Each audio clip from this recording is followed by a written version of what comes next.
when you have something good, you want to share it with someone else. And I want to make their lives easier. I've been here for a long time. And I think a lot of that comes with practice and what you tolerate and what you just don't tolerate, and the expectations that you set, and not being afraid to set expectations. I'm Dr. Scott Law. Welcome to the Smile Doctors Off Mute podcast.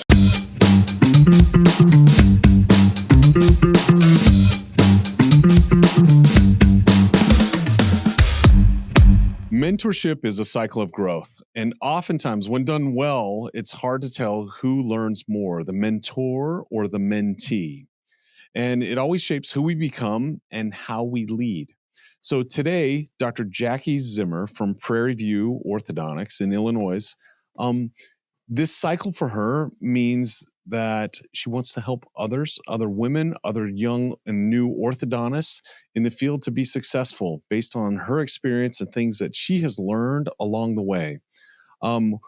As we'll discover today, she is also partnered with Dr. John Lippincott, who's been on this podcast a few times, and you've heard his story about change, about things that he's adopted in his practice, in his life, that have meant a whole lot to him. And so we kind of get to see the other side of the story of Dr. Zimmer's experience. And so with that, we are super excited to welcome Jackie to the Smile Doctors Off Mute podcast. Welcome, Jackie. Thank you, Scott. I'm very excited to be here talking with you today. Well, let's begin really quick. Tell us a little bit about your background story on how you got into the field. Sure. So, the whole idea of coming on the podcast today was kind of to talk about mentorship. And I feel like I had a very unique situation when I was in my second year of my residency at Marquette University. My director was part of the Ingalls Society, and he had a friend, Tom Sperry, who was an orthodontist and founder of Prairie Orthodontics. And he was looking for an associate that he had in mind, that he wanted to be a mentor. Like, that was so important to him that he be able to pass on what he had learned. And what I think is so rare about Tom is that at the time, he was only 49 years old. So this isn't some old man looking to pass on his information, but this was a man with a vision, and he wanted the right person that would be receptive to a mentorship, and then also who was interested in an associateship and a partnership. And if you've ever met me, that's how I am. I want a goal. I want to know where I'm going. And I knew from the very beginning that I wanted to be part of a practice, and it would be a long-term commitment from me. So when he and I met up in Milwaukee, he was up there for his daughter's graduation from undergrad. And we just kind of clicked just from the get-go. Wow. And immediately I decided, this is definitely what I want to do. So from that point on, so I had a year left in my residency. Every single school holiday, maybe 1 or 2 weekends a month, I would drive, 2 hours down to where his practice was. And I worked with him in the office on any day that I could. And he would sit down with every single patient and explain to me, this is the background. This is what we were doing. This is what I might have done differently. And I learned so much. And then in addition to that, he had me come to his house, and I had met his wife because she was our financial manager coordinator. And he would sit down with just piles and piles of patient charts, and we would go methodically through every single case. And then he'd pull out cases from 10 years ago. And, I learned so much from just going through those cases, and in a weird way prepared me for what was to come. Right. So in the fall of so this is my second year of residency, in our conversations, he had asked me, what do you feel like you're deficient of? What do you feel like you're not getting enough of in your residency? And at the time, I felt like we were really kind of short on surgical patients. Mm-hmm. So this man puts together a surgical meeting for me and let me invite all of the people that were in my residency with me. It's a 2-year residency. So there were 10 of us at the time.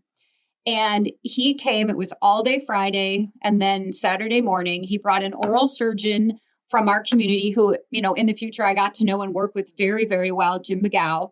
Wow. And they just presented case after case after case. And, at no charge to the other residents, at no charge to me, hosted a dinner for my husband and I that night at the American Club. I mean, just such a generous man. And I'm grateful for that.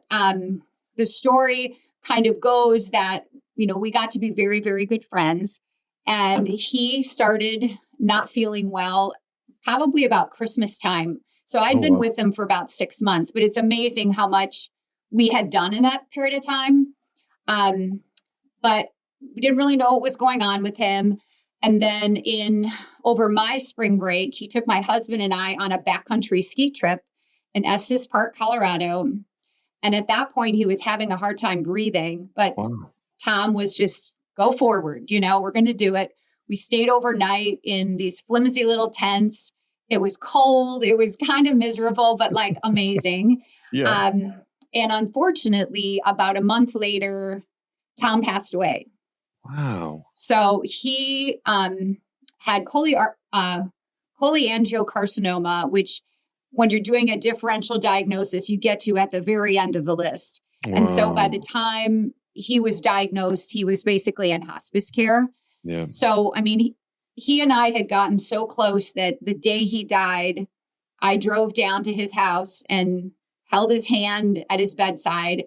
And, I got to say goodbye to him. And how amazing that he kind of had that foresight, because he didn't know he was going to die. And yet he passed on everything to me before he left. And I feel very fortunate, not only for all of the knowledge that he left with me, but for the friendship. And, it kind of developed a little bit of, kind of felt like a father figure to me. Sure. And I feel like I'm very lucky that I had that opportunity. And it's funny because not that I forgot about it, but now that I'm involved with the Doctor Fellowship, it's kind of brought it into a whole new light. And I'm really glad that I'm having the opportunity to share my insights and my experience with all of these young doctors that are just coming out of school. So it means an extra special thing to me, I guess. Wow. Well, what a beautiful story. And the fact that you were so open and ready and willing to listen to his sage advice, and that he could share it. I mean, that was probably very fulfilling for him to at least look back and know that he had started you on a great path, even though that diagnosis was so tragic and so early in life. Oh, kind of unbelievable. Wow. But yeah. Wow. What do you think it was? Do you think it was it him as a person that struck you, his approach, or were you ready and always willing to listen to advice and I think it was both. Tom was a very intense person. Mm-hmm. You either loved him or you didn't love him. Right. And I immediately loved him because he was such a passionate man. Like whatever he was into, he was so passionate about it. Like he wrote some memoirs, which I have. He partially hiked Mount Everest. He was all into, like, in order to appreciate life, you had to suffer, kind of. Right. And that was his whole idea of taking us on this backcountry ski trip, because he felt like you owed it to the mountain to climb up the mountain before you had the right to enjoy going down. So, like, just his whole mindset was very different. And I found it very intriguing. The first gift he ever gave me was a fax machine. And I mean, I've been in practice almost 30 years. So this was a while ago. Yeah. This was before cell phones. This was before email. And almost every day I would wake up to a dissertation from Tom Sperry about something. Could have been a movie. This was a he personal barely slept. fax machine. This man was amazing. Yeah. Oh, so he saw Good Will Hunting. Yeah. He saw Good Will Hunting and had an opinion. He had an opinion about everything. Wow. So I would wake up to a 2-page, on how watching Good Will Hunting is bad for children, because it sends the wrong message. And So, I mean, I loved him. I loved the conversations that we could get into, and I loved his passion more than anything. Right. Oh, I love Yeah. people with passion. It's just so endearing to see someone who has passion about what they do, especially in orthodontics. I love Right. it. Oh, that's fantastic. So, Jack, you mentioned a little bit, so for the audience listening, about the fellowship program. Tell somebody who doesn't know anything about it. Tell them what is it? Okay. So, I think this is just an ingenious thing that Smile Doctors has started. But we have a lot of, legacy doctors. So a lot of the doctors that sold their practices to Smile Doctors, they're my age and older. And eventually they're going to retire. So what we have to do is bring in these young doctors that are graduating from residency programs that don't have a ton of experience in the real world yet.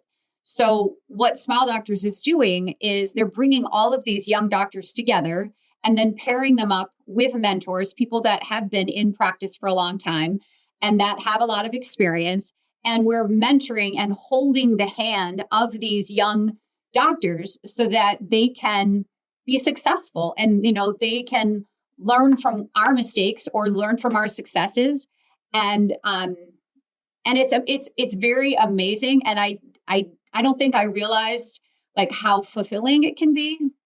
It just has been great. And I've really enjoyed getting to know them. And, like Tom was a father to me, I feel like in a way I'm kind of a mother to them.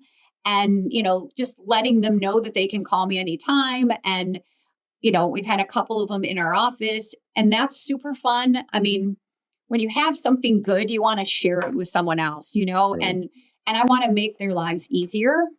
And I feel like we've done that. And I know we'll continue to do that. So I'm very pleased. I totally agree. So before you started in a mentorship role inside of Smile Doctors, you joined with John Lippincott. You guys joined together and your practice was operating very different at the time that you joined. Yeah. Talk us through how did it look and what were some of those changes that you made and maybe some of the struggles that you had going through change. Yeah. So, John and I'm trying to think. So his father, Gary Lippincott, was my original partner. Okay. And then when John graduated from school, he worked with his father, just, I had my half, they had their half, and he just kind of worked with his father for a couple of years. So, I mean, in a lot of ways, he had an amazing experience with the mentorship from his own father. But then Gary eventually retired. And so John and I kind of had to figure out how we were going to work together. And I feel like in some ways I was a little resistant to change. I mean, to think about it now, we didn't even have a treatment coordinator, which is crazy. I mean, it really is crazy when you think about it. But, instead of how we're going to, instead of knowing like exactly how it was going to work, I was resistant because I didn't know what that was going to look like. So now compare that to being in Smile Doctors, you have all these other offices to look at. Like, what an amazing thing that you're not on this island all by yourself. So if I would have gone into someone else's office and seen how efficiently this treatment coordinator thing works, I probably would have adapted it 10 years before we did. Right. So, I mean, that was one of the major differences. Other than that, I would say the way I've heard someone say along those lines, I've heard someone say, Greg Goggins says this all the time. He's like, people aren't afraid of change. They're afraid of confusion. Yeah. And so I think when we have a vision, we can see what it is. We see it in operation. We see someone successfully implementing it. Then it's like, oh, that makes sense to me. Okay. And you're no longer confused or scared of what it might be or how it might impact you negatively. So I think it comes down to that. Yeah. It's open kimono for those inside of Smile Doctors. You get to see how everybody operates and works and best practices and all that stuff. Yeah.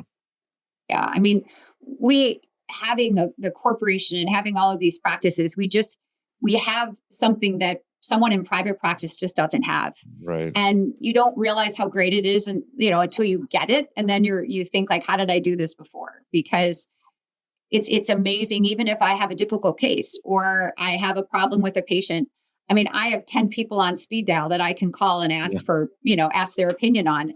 And before it was just John and I. So it makes a big difference when you have people with more experience and different experiences so that you can learn, from that. But, as far as our clinic goes now, I mean, we're using treatment plans. I feel like we're seeing more patients and it's calm. It's a calm day. I mean, not saying that every day is perfect, Sure. but most days they have a rhythm and they're very organized and methodical, and it gives you the time to have conversations with patients and just be a better orthodontist. People want to know that you care about them. And I think if your practice is super chaotic and crazy and you've got so many people coming and going at the same time, it loses that special touch. And I think if you talk to our patients here, a lot of they'll tell us like, hey, it's just different here. Like we come here and everybody is smiling and they're happy to see me. And like, it's just great. Like, I don't get this when I go to other doctors' offices. And I think I take the most pride in that because I want patients to know, not even feel, but know that every single patient is important. And I want to know each patient if they'll let me, and let them know that they're welcome here, and that's really important to me.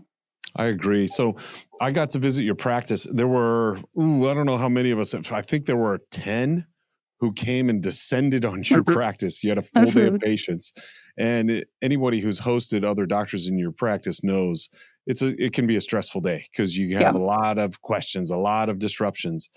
And I was amazed at how smooth your day ran because your team just knew what next steps were. They knew what to do. I believe you guys communicated just so easily and just seamlessly. There was no friction in the system, and people just knew what the next steps were. Talk to us. I think people hear sometimes smile docs talk about treatment plans, and they think of the treatment plans that at least the kind I was familiar with in residency, and it was what IB, level in a line, repo, rubber bands, finish and retain. So it was like the most vague treatment plan. Right. When you talk about treatment plans, what are those? So what's great about our treatment plans is that every treatment, it's not just a general treatment plan, like you're saying, like not every patient has the exact same treatment plan. So it's going to depend on what type of case it is. And it's all going to be specially programmed into our computer, basically. So if they're class 1, everything's going to have a title. So if it's a 101, it's a class 1 mild crowding. And that's going to have a fee associated with it. And then if you have, say, a class 3 with an impacted canine, it's going to be a 305. So that also is going to have a treatment plan associated with it. And it's going to have a different fee because you want to charge more money for something that is going to take more time. It's just logical. And what it does is it keeps our clinic going very smoothly because everybody knows what that next step is. So every single patient in my office, I mean, if they're an adult, obviously we talk to them personally, but for all children, every single child gets walked out to a parent at the end of an appointment. That's super important to me. I think communication is huge. And it's the dental assistant that's doing that walkout. Unless it's something particular, of course, I'm happy to do it. Or if I need to talk to a parent about something, but they need to understand the case, not just me. And I think in like days past, I held a lot of that information because I felt like I was the one that had to be talking to the parent. And I think as you work with treatment plans and you train your dental assistants, they're just an arm or a leg of yours. It doesn't have to be you. It can be your dental assistant.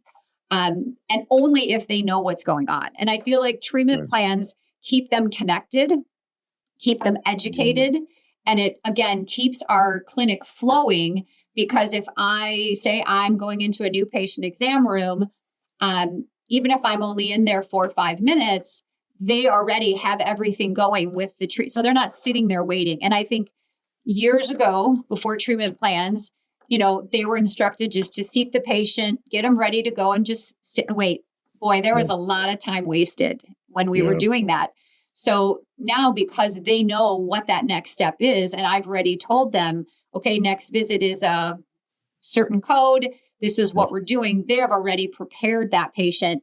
They've explained what we're going to do. They've started doing it so that I can come over, and it's just kind of a seamless transition. So I can't say enough for treatment plans. I'm really happy. I think all practices should integrate them. Yeah, I think that forecasted sequential visits associated with the procedure codes, the intervals in between, and what's going to happen next visit. That's what it's so funny, because as doctors, without a sequential treatment plan of what's to happen next, if it can, if the mouth moves predictably, then you have to re-diagnose the case every single time you come to the chair and go through that whole mental exercise of, okay, where do we start? Where are we now? You got to think through, okay, let's do this next. And like you said, the team is waiting on you at each chair instead of just doing it once and then verifying that we're on track. So yeah, it is a game changer, for these the other thing that join Smile Doctors. Right. The other thing, if I could add, is because every appointment is coded, we can put that in the computer system as well. So now that we have, people can call up and make their appointments online. If you don't have your next appointment in the computer, that parent has to call. They have to wait. This way, we are templated. So they'll be shown all of the slots for the appointments that they need and no other. And they can go ahead and schedule that without any help from us. And I think, parents are busy. They appreciate when they can go online. And I think it makes everybody's life a lot easier. I'd agree. Totally agree. Okay. So in the change, so you weren't operating that way initially. That change took place after you had partnered with Smile Doctors. What are some other things you could never go back on after in the way you originally practiced? I don't know. I don't know. I can't think of anything, Scott. It's like you just change and you move along, and you kind of forget how you did it, and the new way just becomes better. It is better. Right. But I think I've learned as I've gotten older too. I've learned better how to deal with people. Yeah. And I'm trading people better. Maybe I'm treating people better. I don't know. I hope I am. Yeah. But the group of dental assistants and the practice director and the TC is the best group I've ever had. And, I've been here for a long time. And I think a lot of that comes with practice and what you tolerate and what you just don't tolerate, and the expectations that you set, and not being afraid to set expectations. I think when you're younger, I think it's hard because you think no one's going to listen to you, or, and if I can impart any knowledge on them, it's that you can, and people are going to respect you if you respect them. And if you set your parameters and you ask them, behave a certain way, and you praise them and you acknowledge them, and, you can get that group without having all the trouble. So you know what I mean? Like with the one dental assistant that doesn't get along with the other one. And there's a way to get that, to set that all aside, where it's not even, people don't even think to do it because they're so programmed to behave a certain way and treat people a certain way. And I think that over time, that's probably, I appreciate that experience the most, because it's made my practice and just the people so much better. It's great. I could tell just how much you and your team loved one another and how confident your team was. It was so refreshing. And I knew that the patients felt that too. Your team had just a quiet confidence about them, and it was an extension of you and how you carry yourself. It was a great thing. Sure. I appreciate that. It made me very nervous that everybody was coming in, because we're all insecure in our own way. Yeah. But I was really pleased at the way the day went. And I was really excited when we went back to the meeting, and just all the questions that we got, and hearing them say, oh, I loved how you did this, and I want to implement that. And it feels really good to hear that. Yep. That's fantastic. So getting us up to speed with how you are, and you are a doctor who mentors others, and you've had amazing mentors in your career. For sure. How has it changed your approach, and how are things different sometimes with when you're mentoring a male doctor versus a female doctor? Well, it's funny that you say that. So just kind of by the way that it's happened, I've gotten almost all women. Okay. So yeah, I know. I mean, for the young doctors, they're all young women. I've absolutely loved it. So I really haven't had the chance to work with any young men. Not that I wouldn't want to, but it just hasn't worked out that way.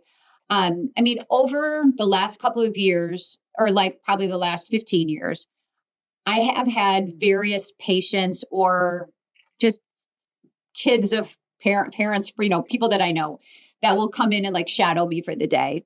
Yeah. And I have worked with some men in that regard, which I always find very exciting. But I would say that my record is not great. Of the people that have come to shadow me, I would say I think one of them has ended up in dental school. So I'm not sure.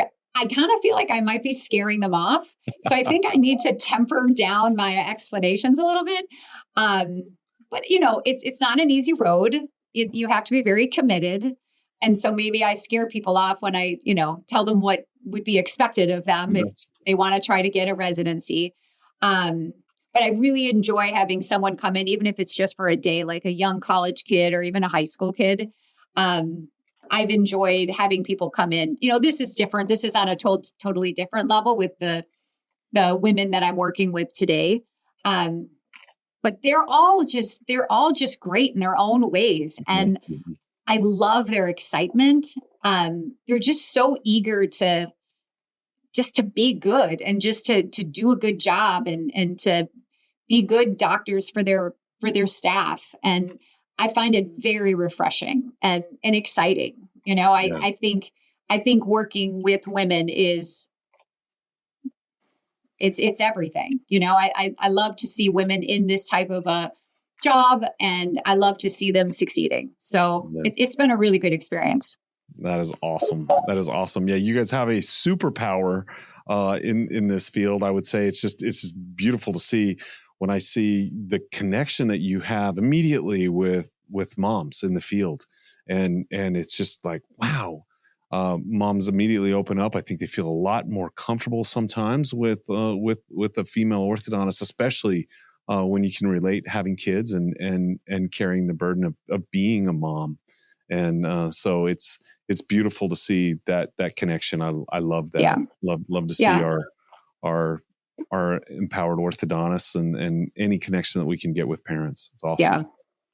Well, and I know that when I was first, like when I was new, I'm trying to think back how old my staff was, but I would say 95% of the staff was older than I was when I came out of school.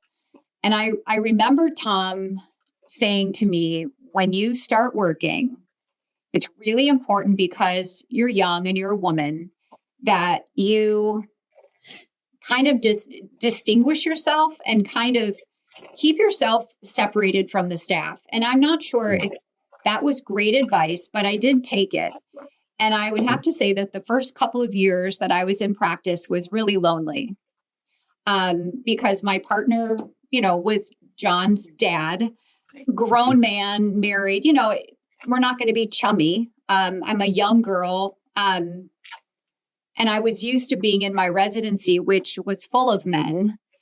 Funny men. And we would spend every lunch hour just dying laughing. And I had such a great time in my residency.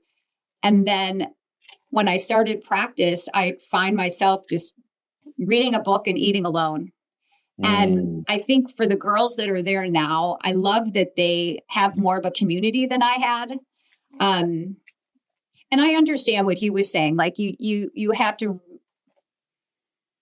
to be respected, and you can't come in and talk about your problems with the staff and you trivial things. You need to be professional, and I get that. I feel like now that I've gotten older, though, I can kind of walk that line a little bit better. I can still be friends with people, but not not overshare, I guess. I don't know how else to say it, but I feel like I'm definitely not lonely anymore in my practice, which I'm very glad to say. Because being by yourself, especially being a young girl and working with mostly men, you have to be careful. You know, makes sense. It's just Absolutely. different. You're not going to go ask, some 50-year-old dentist to go golfing with you. It's you kind of have to approach it a different way. Yeah, the dynamics are different. Yeah, absolutely. Yeah. And I am so grateful, so grateful that our new orthodontists have you to mentor them in that way. And it is funny that you've had mostly female mentees, but what a gift for you to be able to share your experience, your knowledge that way. Now, you mentioned something that you don't know if you've chased off some of the young men who've come in to shadow or listen that way just through the years. I do know of one huge success case that you do have, and I think it's your son. And so tell us a little bit about him. Take a minute and brag on him. All right. Well, I'm very proud of him. I really wanted him to be an orthodontist, of course. Yeah.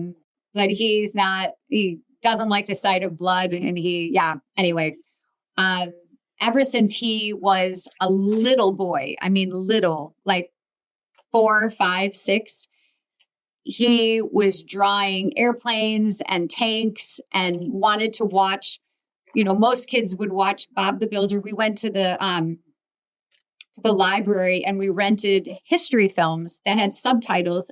And at that point, he couldn't even read. So we had to read the subtitles so he could watch like Battle of Midway. Wow. So we knew early on that he really wanted to do something in the military. And I love that he was able to fulfill his dream. He ended up going to USC on a full ROTC scholarship and became a naval pilot. And he is now in San Diego, stationed flying Black Hawk Romeos, which are sub hunters. So he is like loving every single minute of it, and we're super proud of him. And he just got married 2 weekends ago, so he's in a good place right now. So it's great. Yep. Yeah, I'd say you nailed it on that one. That great job. And I knew I could see in your eyes just how proud you were of him. As you should be. That's beautiful. Yeah. Okay, so if we're coming full circle here, what would you say? If Tom was here now, what do you think he would think about where you are in your career and the mentoring that you are doing now to benefit so many lives of these orthodontists that you influence? Looking at it from my younger self. Just right now, what if Tom was here? What do you think he would say? Oh, I think Tom would be really proud. I think about him a lot. I think he'd be really happy that I'm kind of imparting that knowledge. I think he'd really like the way the practice looked. I thought about it when we decided to sell to Smile Doctors. I really did contemplate, what would Tom say? Talk to me, Tom. And he was a guy that moved forward. You know what I mean? He did his research and he moved forward and he made good decisions. And I feel really great about the decision that we made. And I think he'd be really proud of where we are and the network that we've established with Smile Doctors and just now we have 4 offices instead of 3. All are doing, very well. Got a great reputation in the community. I couldn't ask for anything more than that. And, and I still love orthodontics. And I think that says a lot. Yeah. Yep. I would say so. And the quality of orthodontics you turn out is fantastic. So yes, I think he would be extremely proud of you, what you're doing and what you're doing for others. That is awesome. So let's fast forward into the future. What do you hope that was one piece of advice that you give your mentees? What do you hope that they remember years from now? Well, I think just taking ownership early is really important. I think that they need to let their staff know how they want to run things, and they need to do it soon. And I tell them all this because they're like, well, we'll just wait until I've been here for 6 months or 9 months. And I think that's a bad idea, because I think that they just they just stay in their old ways. And I think when you're new, it's the best time to do it the way that you want to do it, and set the parameters. And, you know, obviously you have to do things in a timely fashion. You can't throw everything at them at once. But I think it's really important to figure out what you want. And I think for some of them, that's probably the hardest part, is figuring out, well, how do I want to do this? And that's where I think we come in as being very helpful, because we can kind of guide them and show them what works and what's worked for us. And if they want to, a lot of them, you know, I like what you're doing here, so I want to implement it this way. Okay, then do it. Like, don't talk about it, do it. Yeah. And, you know, talk to your PD, talk to your TC, coordinate things from the very beginning. Make sure that they know that you're in charge, not in a mean way, not in a bossy way, but just in a respectful way. And I think that will set the groundwork for the best transition, and I think their practices will thrive. That's awesome. I can tell that is an extension of you and how you operate. You are one who is assertive. You go and get your goals and what you want, and you help others win in the process. And so, Jackie, I am so proud and honored to be one of your partners in Smile Doctors, and love seeing the impact and the difference that you make on the lives of other people. So thank you, Scott. It means a lot to me. It was a pleasure having you on today. Thanks for sharing your story. Yeah, I'm happy to be here. Thank you so much.